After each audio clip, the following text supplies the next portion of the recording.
ദിയ കൃഷ്ണയും അശ്വിൻ ഗണേഷും കാത്തിരുന്ന ആ നിമിഷം വന്നെത്തിയിരിക്കുകയാണ്. നീണ്ട 9 മാസത്തെ പ്രഗ്നൻസി യാത്ര അവസാനിച്ചിരിക്കുകയാണ്. കാത്തിരിപ്പിനൊടുവിലായി മകനെത്തിയ സന്തോഷം കഴിഞ്ഞ ദിവസം എല്ലാവരും പങ്കുവച്ചിരുന്നു. കൃഷ്ണകുമാറായിരുന്നു പോസ്റ്റിലൂടെയായി ആദ്യം സന്തോഷ വാർത്ത പങ്കുവച്ചത്. ആശുപത്രിയിലേക്ക് പോയതും അഡ്മിറ്റായ ശേഷമുള്ള വിശേഷങ്ങളും ദിയ വീഡിയോയിലൂടെ കാണിച്ചിരുന്നു. പ്രഗ്നൻസിയുടെ തുടക്കം മുതൽ പ്രസവം വരെ നിഴലായി ദിയയ്ക്കൊപ്പം അശ്വിനുണ്ടായിരുന്നു. ഡാഡി ആവാൻ റെഡിയാണോ എന്ന് ചോദിച്ചപ്പോൾ എപ്പോഴേ എന്നായിരുന്നു അശ്വിന്റെ മറുപടി. ഗേൾസ് ഗ്യാങ്ങിലേക്ക് ആദ്യമായിട്ടാണ് ഒരു ബോയ് എത്തിയിരിക്കുന്നത്. ബോയ് ബേബിയെ പരിചരിച്ച് പരിചയമില്ലെന്നായിരുന്നു ഇഷാനിയും ഹൻസികയും പറഞ്ഞത്.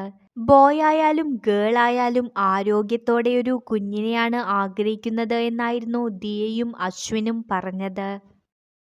കൂടുതൽ വീഡിയോസിനായി ചാനൽ സബ്സ്ക്രൈബ് ചെയ്യൂ.